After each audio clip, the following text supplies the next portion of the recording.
हाँ भाई लोग, कैसन बा हो? चलो आज देखते हैं हम लोग मेथड्स। देखो मैं हूँ सिंधी, समझी क्या?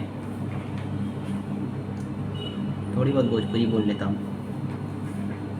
अब देखो मेथड्स क्या, वैल्यूएशन ऑफ गुडविल का, कि भाई गुडविल की वैल्यू निकालनी है तो उसका कुछ तो मेथड होगा ना। हाँ होगा। चलो हम पहला मेथड देखेंगे, ज़्यादा नहीं है, तीन चार है, चार है थी हाँ, छोटे छोटे से हैं। सबसे छोटा चैप्टर भाई यही गुडविल है और सबसे मज़ेदार, सबसे इजी, एकदम झकास। ना करो कोई बकवास, नंबर आएंगे झकास। बहुत ही बेकार शायरी मारी मैंने। आओ हम लोग देखते हैं मेथड्स। चलो एक चीज़ बताना मुझे, पता है एक बच्चा था, एवरेज स्टूडेंट था, class fifth, class six, class seventh, class eighth, class ninth, class tenth. अब वो बंदा आ गया इलेवेंथ और फिर एक साल बाद चला जाएगा ट्वेल्थ में। टेंथ तक उसने पढ़ाई कर ली, बोर्ड्स दे दिया, इस साल एग्ज़ाम हो गया, मार्क्स आ गए बढ़िया से। अब इलेवेंथ में पहुंच गया, वो बंदे ने कॉमर्स ले ली। भाई वो बंदा बड़ा अच्छा है, कॉमर्स ले लिया उसने, सीए करेगा बंदा, एमबीए भी कर सकता है।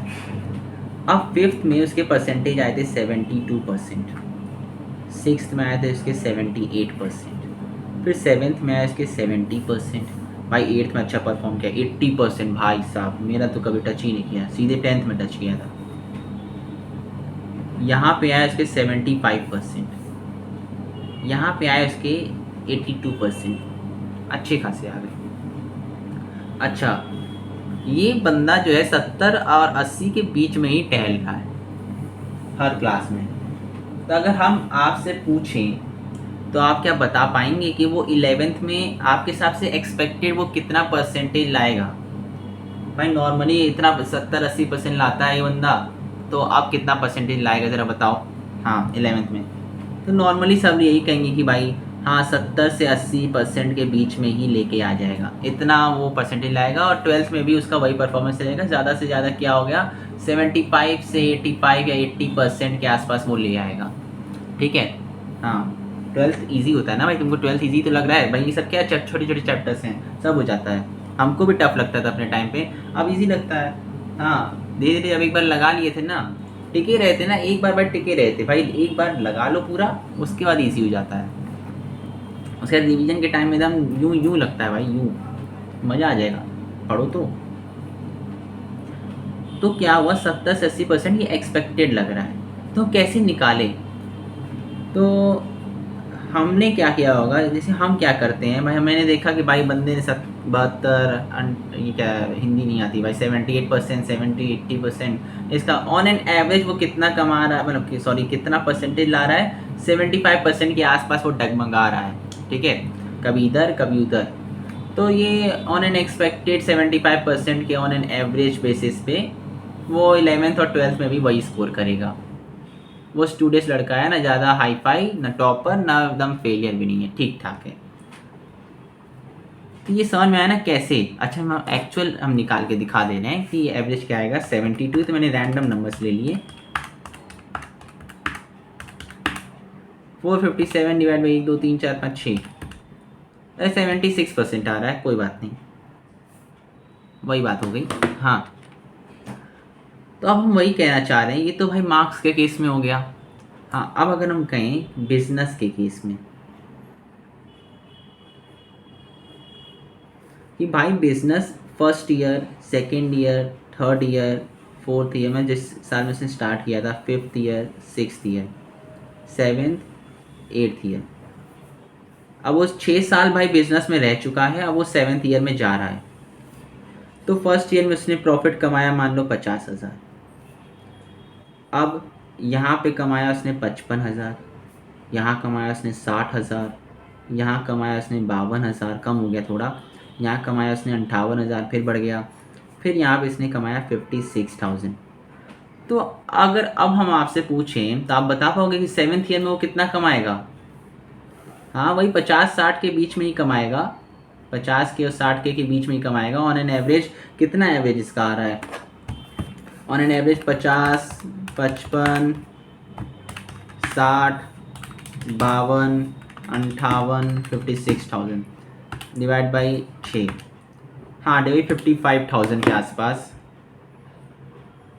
एवरेज बेसिस पे कमाता है। तो यहाँ भी 55,000 के आसपास कमाएगा, यहाँ भी उसी के आसपास कमाएगा, कभी थोड़ा ज़्यादा कभी थोड़ा कम, यही चलेगा। यही है हमारा पहला मेथड, ठीक है। तो हमें ये जानना है कि मान लो जो हमारा बिजनेस है, मान लो चंदू है, वो 6 साल काम किया, इसमें मैंने इधर 5 लिखा था, मान लेते 6 काम कर लिया, तो यहाँ पे मान लो वो बेचेगा अपना बिजनेस सोल्ड आउट कर रहा है, तो अब मैं उसे ख़रीद रहा हूँ। तो मैंने सोचा कि भाई गुडविल कैसे अब निकाली जाएगी। तो एक मेथड था जिसका नाम था एवरेज प्रॉफिट मेथड क्या? प्रॉफिट, ये सारे प्रॉफिट्स हैं, इनका एवरेज, बस ख़त्म हो गया मेथड, सबसे एकदम लुल्ली पुल्ली है। अब देखो ये जो है यहाँ पे मैंने ये चंदू ने बेचा, मैंने ख़रीदा, अब हमको गुडविल कैलकुलेट करनी है। तो मैंने इस मेथड से कैलकुलेट किया और मुझे लगा कि भाई 55,000 इसकी एक गुडविल की वजह से, इसके मार्केट में नाम होने की वजह से मैं 55,000 कई 3-4 साल तक और कमा लूँगा इसके नाम की वजह से। और फिर अगर मैं अपना भी व्यवहार बनाए रखा तो और ज़्यादा मैं कमाऊँगा। क्यों भाई, सही बोलने हैं। तो गुडविल की वजह से हम यहाँ पे इतना कमाते जाएंगे। इतना क्लियर है? Very good. चलिए अब हम आपको एक एग्ज़ाम्पल देते हैं, इस मेथड को समझते हैं और सॉल्व करते हैं। मान लेते हैं सॉरी, हमारे पास प्रॉफिट्स दिए हुए थे 2015, 2016, 2017, 2018 ही मेरा बना हुआ है, बुक से भी करेंगे। यहाँ पे 50,000, यहाँ पे 55,000, यहाँ पे 60,000, यहाँ पे फिर 55,000, ठीक है। इतने प्रॉफिट्स आ रहे हैं। अब हम बोल दिए कि calculate goodwill for 4 years, sorry for 2 years of purchase,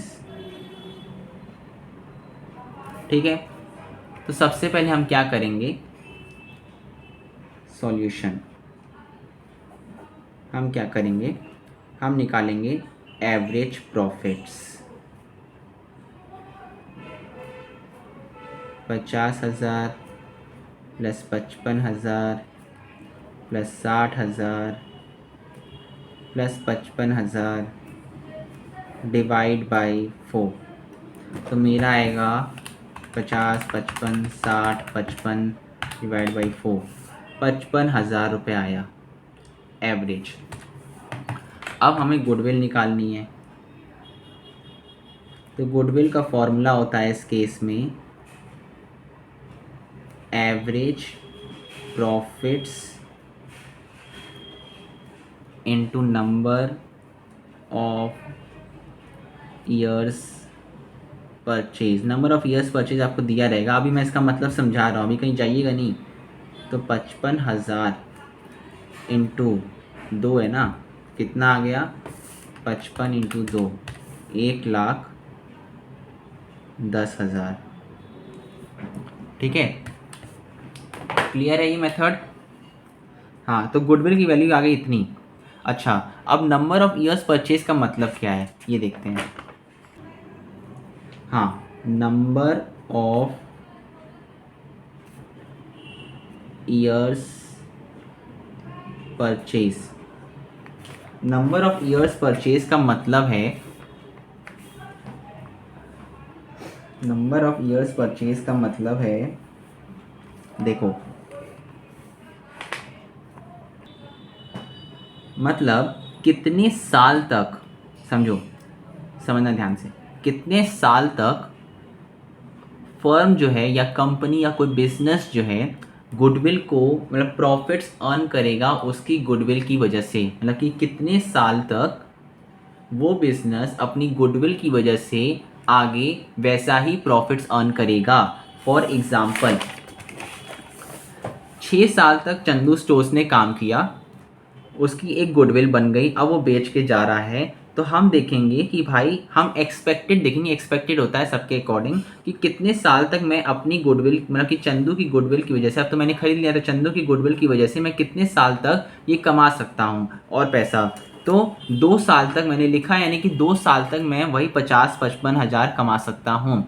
उसके आगे हमको 9th ईयर 10th ईयर में कमाना है, तो हमको अपना भी व्यवहार बना के चलना पड़ेगा, अपनी भी गुडविल बना के चलनी पड़ेगी। ये नहीं कि मैं कैसे भी जी रहा हूँ, ऐसे नहीं होता भाई, व्यवहार से ही बिजनेस चलता है। तो हम इसको यहाँ पे लिख रहे हैं, it means for how many years the business will earn same profits because of past effort. Past effort वही हम कह सकते हैं कि जिस पास्ट एफर्ट से जो उसने गुडविल बनाई, हाँ, कि वो कितने साल तक वो वही same on an average profit earn करेगा अपने पास्ट एफर्ट की वजह से, अपनी गुडविल की वजह से। समझे? हाँ, चलिए अब मैं आपको एक एग्जांपल और दे रहा हूँ, उसे आप वीडियो को पॉज करके लगाइएगा, उसका आंसर चेक करिएगा। तो प्रॉफिट्स है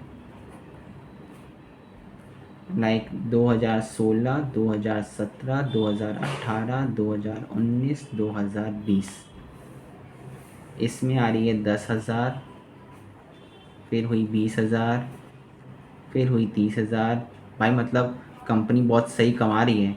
यहाँ पे वो कम हो गई 25,000, फिर से उसने कमाए 28,000। ठीक है, नंबर ऑफ ईयर्स परचेज आपको दे दिया है, वो है 3। हाँ, नाउ कैलकुलेट गुडविल, यानी कि वैल्यू ऑफ गुडविल या फिर गुडविल। अब वीडियो को पॉज करो और फिर से लगाओ। चलो हम देखते हैं सॉल्यूशन अब। तो एवरेज प्रॉफिट्स, ये लास्ट एग्जांपल है, इसके बाद वीडियो ख़त्म। 10,000 प्लस 20,000 प्लस 30,000 प्लस 25 प्लस 28,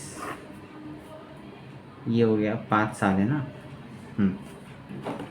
तो ये हो गया 10,000, सॉरी 10,000, 20,000, 30,000, 25,000, 28,000 डिवाइड बाई 5, तो आ गया 22,600। गुडविल का फॉर्मूला होता है average profits into number of years purchase, 22,600 into 3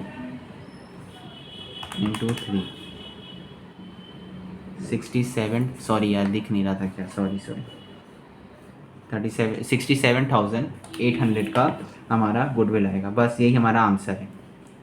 thank you.